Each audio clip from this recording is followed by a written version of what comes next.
The Chaser Report is recorded on Gadigal land. Striving for mediocrity in a world of excellence.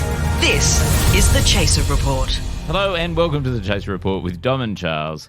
Today we're going to talk about the financial situation of a Chinese property company. Hold on to your hats, people. It's going to be big. It's going to be exciting. This is going to be fun. And I've been looking forward to Charles telling us this story. This is one of his deep dives because it's just absurd. The scale of this thing is absolutely massive. It is nuts. And if you've ever thought, if the thought has ever crossed your mind that property developers are fuckwits, if that little bubble has ever just drifted into your cerebellum, I think you'll enjoy this. It begins after this. So Evergrande is very big, isn't it? Yeah. It's gargantuan. So Evergrande, I think I'm right in saying, is the single biggest property developer in the world. Probably. It's the biggest one in China. So they build cities at a time in China. And their whole method of property development is based on starting again, like literally getting blank land and then planning out all the roads and all where the buildings should be and then just building them before anyone's moved in. When you say blank land, what you actually mean is agrarian land full of peasants who worked the land and had nothing. Yes. But it's effectively kind of terra nullius in a Chinese sense. Yeah. As terra nullius as Australia ever was. Yes, that's right. But the interesting reason why the local authorities go, oh, yeah, you can have that land and you can chuck everyone off, is because the ability for local authorities who have to fund things like, roads and water and schools and everything, but they also have to fund things like aged care and hospitals, and they have to fund everything out of taxes, right? But they're not allowed to tax their population, right? They have very limited power to tax their population. The one thing that they can make money out of is selling off or actually leasing off these lands for 100-year leases and things like that and letting property developers build more buildings. What a brilliant idea. So the only way you can fund even basic services in the People's Republic is basically hocking your land to capitalists. Yeah, okay. So the taxation system is an entirely property development-based taxation system. That makes so much sense, having visited China. And so this has led to, even while they don't need any more houses necessarily, local authorities going, no, go and build another city over there so that they can get more money to pay for all the people who are becoming old age. Because China, as you will recall, about 40 years ago, 50 years ago, brought in the one-child policy, which was all about saying you're only allowed to have one child. Amazing.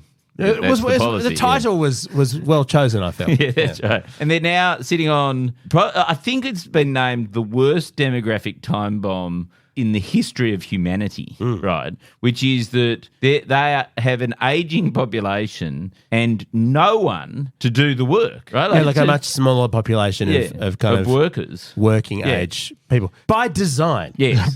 Admittedly, stopping a massive population crisis, I can understand where they're coming from. I've also spoken to demographers in recent months who've said that the entire policy was absolutely unnecessary and caused massive heartbreak, and that they would have had the same problem no matter what, because whenever a population gets richer in the whole of human history, the first thing you do is have fewer children. Yeah, fewer children. As we've discussed before. So they were going to have this problem regardless. They just did it in the most cruel and heartbreaking way possible. So what we're facing in China is a complete lack of demand for new cities, except from authorities who have to encourage more cities to be built so that they can get taxation to house and feed and do medical care for their populations who are all aging, right? Why not just build an empty city? That would be the thing to do, wouldn't it? Well, that is literally what has been happening. Build an empty city. Yeah. So you sort of go, where is the money coming from that then spurs all this? Yes. And the answer is debt,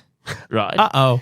So speaking of time bombs, it's debt plus savings, right? So as an ordinary Chinese person, there's very few avenues for you to go, okay, I'm going to invest in a whole lot of stocks and stuff like that, and that's how I'll make my money. Like, the stock market has historically been an incredibly risky thing to invest in China. For example, if you say we're an investor in Alibaba shares in the last few months, you would have seen, I think it was an 87% drop in your wealth after they arbitrarily arrested Jack Ma after he said a few things that the Communist Party didn't like. I think the word arbitrarily is really explaining a lot to do with the problems with China's stock market. I mean, they simply don't have the notion we have in the West that if you're a rich founder of a company, you're basically immune from prosecution forever. The one thing that ordinary Chinese people can invest in, knowing that it will increase year on year in value, and it's a great place to hold your wealth, and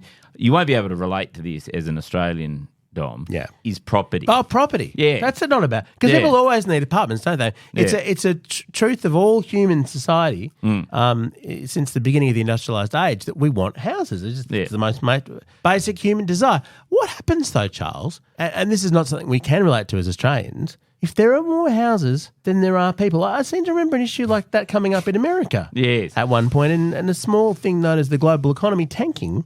Do you remember that? Well, there was a thing called the global financial crisis. So what has been happening is all these property developers who are being encouraged by the government to go around and build more apartment blocks have been taking deposits on new properties from ordinary people, right? So they'll go, here, give us $50,000 as a deposit and we'll build this $500,000 apartment for you, right? They've been going around doing that. And then they go to the banks and they go, well, can we borrow the other $450,000 to make this apartment? And we've got this deposit. So blah, blah, blah. So and I'm sure the banks say, sure thing, because property's safe as houses.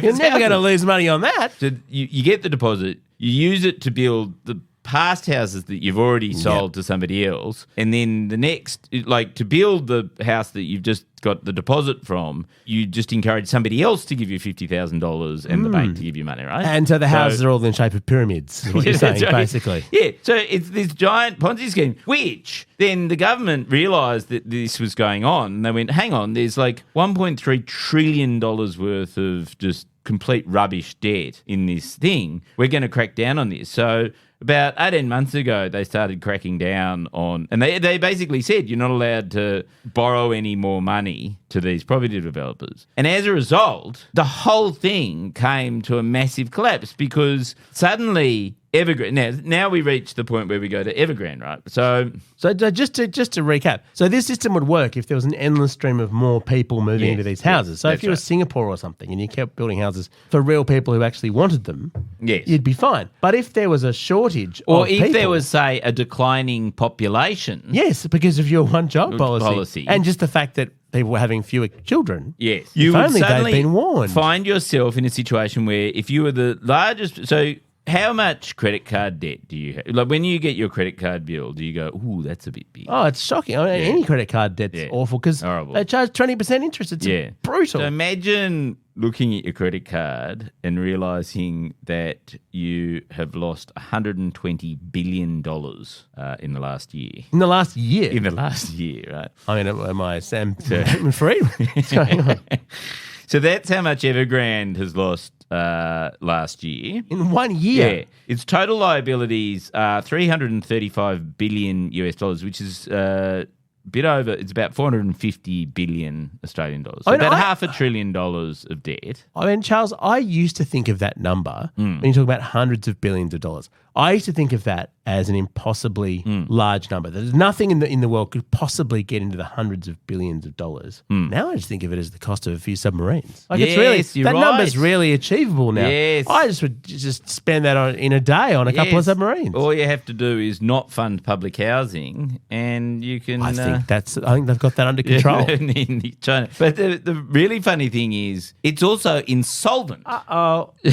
So they've got this like 400. Let's say $500 billion worth of debt. They're about $110 billion short. So if they sold off all their assets tomorrow and went, okay, let's just wind all this up, then they wouldn't end up with enough money to cover all their debts. Charlie, are you saying there could be a possibility in the housing market that the total value of all the houses is less than the debt against those houses? Yes. That reminds me of something. That reminds me of a financial crisis with, I don't know, global scale. Yeah. Well, it does sound eerily like the GFC, doesn't it? Like it is literally, I mean, it is literally the same. It's slightly bigger numbers. The GFC. I mean, when the GFC was only global, it didn't get into planetary. Oh, and look, to be fair, I think a lot of Western commentators are saying, look, yes, this is on the same scale, or if not bigger than the property market collapse in the US that led to the GFC.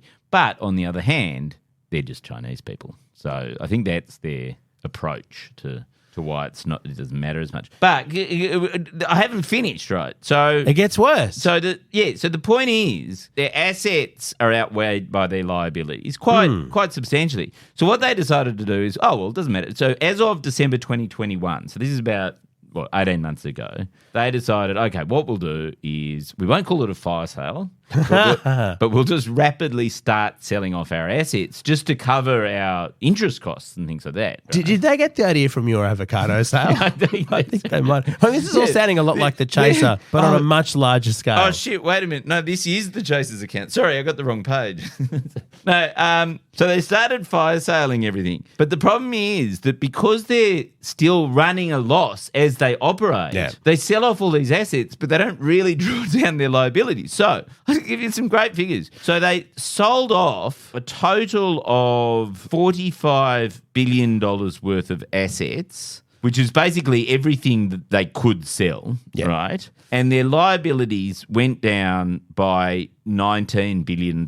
So that's all terrible. So you go, oh, well, sucks to be you. But, presumably the government, as long as the government supports them and allows them to just trade while insolvent, what else can you do? But the problem is, remember all those people who put in $50,000 to get their apartment built? Yeah, the mums and dads just wanting to have a little slice of China for themselves. None of those apartments have been built. Literally for the last 18 months, they've just stopped building the apartments that they already owe to people. And some people have paid not just 10% deposit, but 20, 40, 50% deposits. And probably their life savings, right? Yeah, their entire life savings, definitely, locked up, thinking this is a good way to store. You can't lose money in property. Everyone knows it. Yeah, that's right. So the problem is to complete the projects that they've already got the money for would cost an extra $158 billion. So they've got all these liabilities, but they've also got these sort of forward promises, which I suppose are liabilities. But it's what they really need is they need that gap. They need an extra sort of $120 billion just to sort of, just to keep their balance sheet fine. But they also need another $158 billion just to make good on the stuff that they've already sold. Well, I mean, the solution is extremely simple. The Australian government should say to AUKUS, I'm really sorry, we're going to do the same thing we did to France. Yes. The deal is off. We're going to buy Evergrande submarines. The Chaser Report. News a few days after it happens.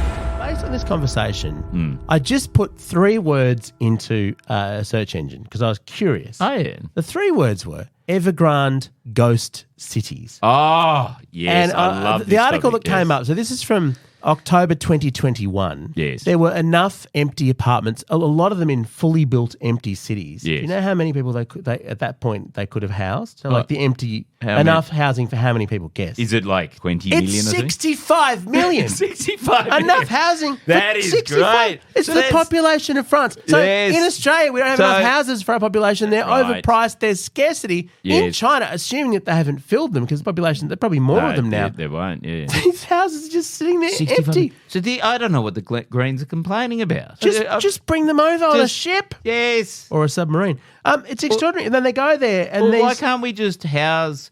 all these Gen Z and millennials complaining about not being able to get a house. Yeah. Send them over to China. So there's one called Ordos Newtown or Kangbashi. It's in Inner Mongolia. I like Newtown. It was intended to house 1 million people. Then they scaled it back to 300,000. As of 2016, 100,000 people lived in it. But they've built enough houses to accommodate hundreds of thousands more people. So you could potentially have the only apartment in an entire building. And imagine the privacy of that. That would be great. Very cool. Yes. No neighbours at all. Yes. So they're not abandoned. They're just they're not decrepit. They're fine. Right. They're just sitting there new and empty. No, but see, my understanding, though, is that they don't have any internal fittings. So the way the Chinese property market works is it's seen as more valuable to have a hollow shell of of a house rather than one sounding so being much like the fitted out. Chaser, a hollow shell. And I mean, this article here, this is an article from Business Insider from 2021. And as they say, Charles, as you're pointing out, yes, part of the problem is that the local authorities are hugely incentivized to sell land for development. That's Yes. the one thing that they can do. That's the one thing that they can do. So the point is, any solution to this problem, like this is the ultimate Gordian knot, right? Which is the government can't turn around and say, well, hang on, local authorities, stop selling off all this land to property the developers. people would revolt if they don't have services. Yes, because then the local authorities will run out of money. It's as if the New South Wales government or the Victorian government suddenly stopped being able to collect money from anywhere. Because the revenue pipeline just stopped. So even things like garbage collection would just grind to a halt overnight. Well, that happens in Australia, to be fair. My local council hasn't collected it. But, I mean, part of the issue here, it says that there's been a massive housing bubble in China. 90% of people actually own houses in China. It's just been the way that everything's worked out. Presumably socialist systems help with that. But no one has any clue of what a bubble bursting looks like. It's never happened in all the years of China doing this, of the PRC. Yes. So everyone's just investing on the basis that it keeps going up. So it really is another GFC. Except presumably, if this whole thing goes under, and this is what I want to get your view on, does this affect places outside China? I'm guessing, given the nature of the global economy, a massive burst bubble in China's enormously huge housing market, probably not great for anyone else either. Well, no, especially not for Australia, because one of the things that has sort of propped up the Australian economy during the whole pandemic actually was the incredible demand for iron ore, which comes from demand for steel, and steel is used to make skyscrapers. So literally, the quantities are unbelievably extraordinary. I mean, it's nice to think of all those ghost cities just sitting there in China with empty apartments built with Aussie steel. Aussie steel. That's quality steel in those empty apartments. So yes, a collapse in internal demand would be very bad for some countries that rely on exporting stuff to China. Yeah. On the other hand, it may actually be a bit of an opportunity for countries like America, which has a balance of trades in the other direction. Right. Because what China would suddenly have is a whole lot of poor people. Oh, wonderful. Well, the US knows all about that. Under a communist system, you could just make them work for nothing. Well, they already do, but, even less. Oh, even less, yeah. Well, I mean, clearly they've earned enough to be able to buy houses. The renminbi would plummet, and suddenly iPhones would cost half as much as they do. Which, I mean, to be fair, it's probably worth it. I mean, it's very sad for people in China, but but a cheaper iPhone is worth a bit of pain as long as it's felt by somebody else, isn't it? Isn't that all right? It's all right. But as against that, I think I've just found out where I'm going to go and buy a house. I've wanted to buy a house for a long time. Yes. Clearly in, was it Ordos New City in Inner Mongolia? It's a sure thing. It'll go up. Yeah, and when has a house ever lost money except for in 2008 when it tanked the entire global economy? Except for that. I think the title to this episode should be, At Last, a Solution to the Housing Problem. Yes, that's right. Yeah. We have an Evergrande solution to Australia's housing crisis. Just what we do is just buy the shells. They're just shells. Get them cheaply. You can't tell me that you can't bring a skyscraper over on a big ship on its side. Why don't we get one of the local authorities to sell Australia a plot of land in China? We could have a Australian northern enclave. territory. Yeah, and because that's what they did in Guangzhou. Yes. The English famously had that little sort of island bit. Well, there was Hong Kong. Yeah. Well, we could have another Hong Kong. It could be like had them in Shanghai too, the French concession and all that kind of stuff. Yeah. We have a little Australia. Yeah. In China. Yeah. What a brilliant idea. Get on it, Albo. I love it. Be like a Guantanamo Bay. Our gear is from Rode. We're part of the Iconoclast network. And if you want to buy a cheap apartment in China, I've got about 10 that I bought that I can sell you very inexpensively. Yeah.